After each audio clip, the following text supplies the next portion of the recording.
What's going on, people? So today we're going to be talking about a recent Phil Spencer interview that was conducted over at Kotaku. And originally this was going to be included in part of my weekly recap show where I talk about all things in the gaming industry. But the amount of information that we were able to pull from this interview was so massive that I thought to myself, we might as well make this its own separate discussion. Thus making my life even more difficult because that means rendering more things in 4K. But that's the life of a YouTuber. We have fun doing this shit. Now, there were a lot of things to pull from this Kotaku interview, so I'm just going to work my way down and touch on some of the things that I thought were personally interesting. So first things first, we're going to talk about the Xbox Series S by comparison to its bigger brother, the Xbox Series X. As many of y'all know, Microsoft is doing something a little bit different this generation by launching two Xbox products that are in the same family that play the same games, but they are drastically different in terms of performance. And it's not just gamers who are cautiously optimistic about the Xbox Series S. A lot of developers throughout the industry have chimed in about the fact that the Series S has less RAM by comparison to the other next-gen consoles. While both the PS5 and Series X sport 16 gigs of RAM, the Series S only has 10. Phil Spencer went on to say that he is personally not worried about this particular situation. I think we have good proof points, like we said on PC, that show that you can get absolutely amazing looking games on great hardware and have those games scale to the hardware compatibility. But what's even more interesting about this whole situation is Phil Spencer has basically confirmed that developing for two different Xbox SKUs is actually going to be more work for developers. Phil Spencer says, but absolutely, it is work. There's no doubt about that. The fact that you have two performance specs now, I'm not going to stand here or try to PR somebody and say two different specs is the same as having one spec. It's not. We're doing this because we want to expand the market. And I've seen a lot of people run with that saying, oh, there goes Xbox yet again making things difficult for the developers, coming out here with two consoles, doubling the workload for their devs. How could they do this? This is so, what's the word I'm looking for? Anti-consumer. He said it. But let's humor Phil Spencer's comments for a second, talking about expanding the market. What does that even really mean? Me, myself, and I personally think that the whole reason the Xbox Series S exists is not necessarily to pimp out that, hey, this is our new shiny Xbox product. No, that's what the Series X is for. I think the Series S and why its whole existence is a thing is so that they can attract the second type of gamer. Talking about that second group of gamers for a second, who are these gamers? Well, that's basically a gamer who's already purchased one platform and they're looking to further the gaming experience. So whether they are a PlayStation gamer who wants to get, a Nintendo Switch, or they're a Nintendo gamer who wants to buy an Xbox to play Halo, that is the market that Microsoft is looking for. That secondary group of people who have already purchased a games console, but they want to get another one to continue to enhance their experience. That's why the Series S coming out at a $299 price tag is very, very attractive. People have always made arguments for and against having multiple consoles, but when you are talking about making an argument for having more systems, the sheer fact that you have a console out here that is able to play all of the Xbox library, that is able to give you respectable performance in video games, all of that packaged with Xbox Game Pass at $299, that's a freaking good deal. Even if you do not purchase a standalone Xbox game throughout the entirety of the generation, the fact that you can subscribe to Game Pass for $15 a month, play that entire back catalog of games, future-proof yourself with all the upcoming releases from first parties such as Obsidian and now the entire Bethesda catalog, that's freaking good. Phil Spencer went on to make a pretty bold claim that the Xbox Series S might outsell its bigger brother.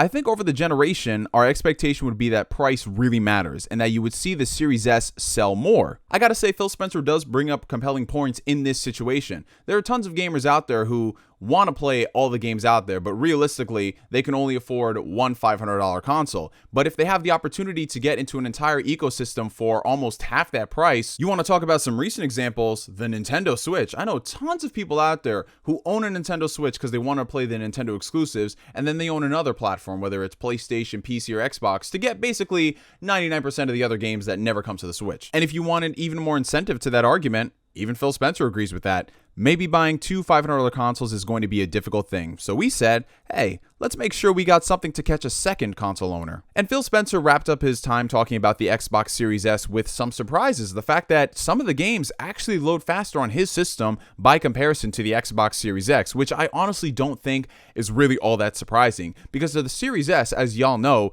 is a lower scale machine, rendering anywhere from 1080p to 1440p in terms of performance.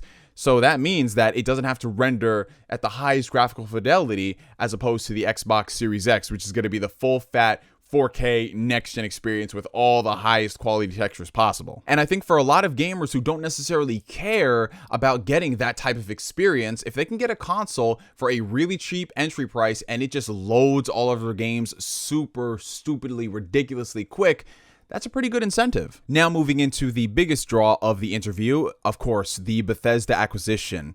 A few weeks back, Microsoft announced that they had acquired ZeniMax Media, who's of course the parent company of Bethesda, which basically means they own the rights and developers to such franchises like Doom, Elder Scrolls, Fallout, the list goes on and on. Many gamers have been speculating over the past couple of weeks on the extent of this deal and whether or not Microsoft would go all in and make these games exclusive, because they haven't really given us a concrete, definitive yes or no answer. There's been a lot of back and forth, ooh, wishy-washy, maybe we'll evaluate this on a case-by-case basis, which has prompted a lot of people to think that some games might be exclusive to Xbox, but maybe some bigger titles, more established brands such as Elder Scrolls, those games could continue to make appearances on multiple devices outside of the Xbox ecosystem. And this interview, while it didn't give us a clear-cut definitive answer, Phil Spencer is essentially alluding to that in every single way that he can without saying yes, for specific reasons which I'll touch on later, at least my own personal interpretations of it. Kotaku asked, is it possible to recoup a $7.5 billion investment if you don't sell Elder Scrolls 6 on PlayStation? And then Phil Spencer responded saying, yes. I don't want to be flip about that. The deal was not done to take games away from another player base. Nowhere in the documentation that we put together was, how do we keep other players from playing these games? We want more people to play these games, not fewer. But I'll also say in the model, I'm just answering directly the question you had. When I think about where people are going to be playing and the number of devices we had, factoring in xCloud, PC, Game Pass, and our console base, I don't have to go ship those games on any other platform than the ones that we support in order to make a deal like this work, whatever that means. Like I mentioned earlier in the video, it is a lot of wishy-washy back and forth PR speak. That's kind of what we've been used to when it comes to Phil Spencer and a lot of these gaming execs in the media. But I think there's a particular reason why Phil Spencer is being sort of transparent in some situations and not so much in others. Mind you, this is my own personal interpretation of the situation, so take it with a grain of salt.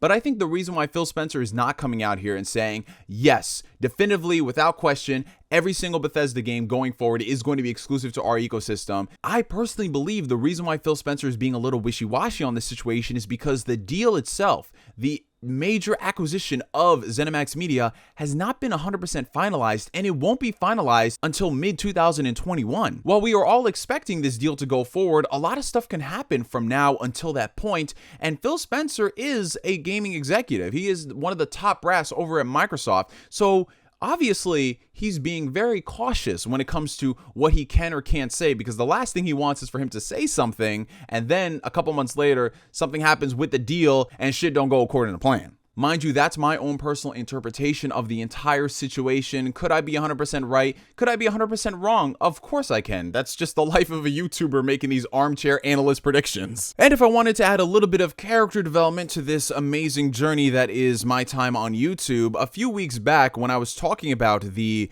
initial acquisition of Bethesda, I was speaking how, Microsoft, yeah, they spent all this money on these studios, but realistically, they're a business, you know what I'm saying? So they want to make the most amount of money out of this deal as physically possible. So some games might be exclusive, some games might be multi-plat. It'll go on a case-by-case basis. That is what Phil Spencer said, right? But where I've been shifting towards in the past couple weeks, and this interview right here has just added so much credence to that, I genuinely believe that all these games might end up being exclusive to Xbox. Why would you say something so controversial yet so brave? Now, I know what y'all are about to say. Oh, snap, here comes NeoGameSpark one more time to say he's changing his mind on things, but hear me out. What has been the biggest problem for Xbox for the better part of a generation? They do not have any games worth buying a system over. When was the last time Xbox was on top? That was during the first part of the 360 days. The first couple of years of that system, you couldn't tell people anything about it because the 360 was arguably the best place to play games last generation, up until Sony got their shit together and dropped that Uncharted 2 greatness. But once Microsoft introduced the Kinect, Xbox as a brand has been on a downward decline, and while they've made a lot of good moves this generation, they are still lacking in the appeal factor. Like, where is the incentive for people to go and get Xbox? I know we've been talking for months about how Game Pass is amazing, how they're doing all these pro-consumer features, but at the end of the day, say it with me now, timestamp it, games sell your consoles. Look at the Nintendo Switch. That system doesn't have any features whatsoever. You can't even have party chat on the Nintendo Switch. You can't even send messages on the Nintendo Switch. But why is that thing on track to sell over 100 million units? Because it's got a banger lineup of games. So in the short term, yes, this deal might be costing them a lot of money, but Microsoft as a corporation, they're not really strapped for cash. This company was ready to spend like, what, $40 billion to acquire TikTok? TikTok people. If they needed to spend $8 billion to secure longevity for Xbox as a brand, to give people incentive to game on Xbox, whether it's PC, console, or Game Pass Mobile, whatever it may be, I think they're willing to make those moves. And just look at the dialogue and the conversation. When you strip away all of the whole fanboy stuff, all that nonsense, look at how many people out there are saying, yo, I don't really mess with Xbox like that, but the fact that they have all these games on Game Pass, I might look into buying a Series S. That right there, longevity, that is going to give credence to the Xbox as a gaming brand. And if they really wanted to show people what they're made of and be really bold, I'm talking about real bold, not Apple bold, which is essentially removing a charger from a box and still selling the iPhone at the same price because so bold and courageous. They've got to make the tough moves, which is making Elder Scrolls 6 exclusive to the Xbox brand. It's making Starfield exclusive to the Xbox brand. It's making the next Doom exclusive. It's making the next whatever exclusive, because that right there, even if somebody is buying the game on PC, Microsoft is still recouping that money, which means they're going to be able to channel that money into another endeavor, whether it's a new game project or acquiring a new studio. I think the writing is really on the wall with this one, guys. I didn't want to believe it, but I'm starting to lean that way. But hey, what do I know? Maybe this shit might blow up in their face and we end up seeing all these games on PlayStation anyway. And to play devil's advocate for a second, because that is what I love to do on this channel, even if Microsoft didn't go ahead and make all these games exclusive, if let's just say Starfield does end up on the PlayStation 5, it is still a pretty compelling argument in favor of Xbox that that game will be launching at $70 on PlayStation 5. It'll be launching at $70 on PC. But if you game on Xbox, if you subscribe to Game Pass, you can play the latest Starfield wherever you are on whatever platform for $15 a month. That's still a really good deal. Now moving into some of the smaller things that were discussed in the interview, Phil Spencer did give a follow-up on Halo Infinite. It feels like it's been forever since we've heard any updates about the game, and that has to do with the fact that, well, it's been delayed. There's not much that they can really say on. It was supposed to be a momentous occasion, Xbox launching a new generation with Halo hand in hand. It was supposed to be awesome, but as y'all know, the initial showcasing back in the summer left a lot to be desired, so they made the tough call to delay the game into 2021. We do not have a confirmed date, whether it's Q1 or Q4. We just have to wait and see what they say. But one of the more interesting aspects about Halo Infinite's delay is just the overall conversation about whether or not Microsoft may potentially release Halo Infinite in parts to get the game out to the masses. Like you release maybe the multiplayer portion when it's readily available, and then the campaign comes at a later date. Phil Spencer responded to that comment by saying it's basically up to 343. Bonnie Ross, who of course is the head of the Halo team, will drive those decisions. But I want to make sure people feel like they have a Halo experience. I think we can look at options like that. I think that's something to think about, but we want to make sure we do it right, which is essentially Phil Spencer's answer saying that we've looked into it, we're thinking about it, but we're not ready to confirm 100%. And even if we were, I'm not the person to ask those questions. That's going to fall on 343. But I'm curious to see what y'all think about this whole situation. Like, let's just say, for example, the multiplayer was ready to go. You're able to play it at its highest frame rate, 120 frames, but it's going to take a little bit of time for them to add a couple of more modes to it. it's going to take some time for them to work on the campaign. So you might be playing the multiplayer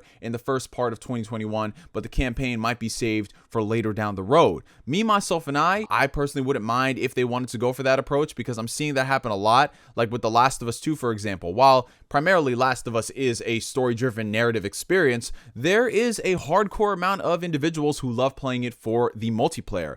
Naughty Dog came out and said that the game would be releasing as single player only, with multiplayer coming down the road. They didn't give a confirmed date, whether or not it's coming fall with the PS5 or even into 2021, but it is something that a lot of people are experimenting on. But if I wanted to be that guy, and yes, I am going to be that guy, I think that Halo needs to make an impact. I think that when they release Halo, it needs to be a juggernaut event. It needs to be the thing that you're advertising on TV. Like, oh my God, this is the launch of Halo Infinite. Like, everybody is so excited. Again, I take it back to the launch of Halo 2 and the launch of Halo 3. Even if you weren't into Halo, you knew that that was a thing. Halo Infinite needs to be on that level. This needs to be the marquee title for Xbox. This is its oldest legacy brand. It's the franchise that put Xbox on the map, so they need to go all in. And if that means them delaying the game until the end of 2021 to make sure that the campaign is firing on all cylinders, the multiplayer is robust and ready to go,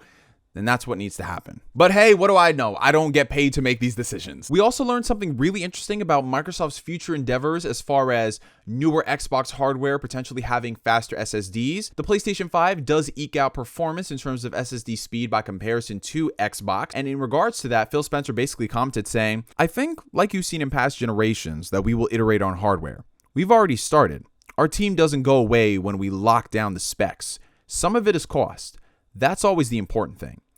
How do you drive down the cost of the console and the parts that are there, but also just looking at areas in terms of what the next iterations that you might do?" Which I think is a very telling statement, but it's honestly much to do about nothing. Every single console manufacturer, heck, if you just extrapolate this and you take it into other realms of technology, every single developer is always crafting the next latest and greatest experience. So once they release these new consoles, they're already doing R&D on the future. They're talking to all of their partners to try to make the next console the very best one. Now, that might not necessarily mean that they're going to come out there and say, hey, we're working on the Xbox Series XYZ and it's coming out next year, but it could be potential revisions. So obviously slimmer model where they could, slim down the machine, save on the price of the components, maybe do a price drop, or it could be something like an Xbox Series X squared where it has more powerful performance, something along those lines, or it could end up being just the next generation of Xbox consoles.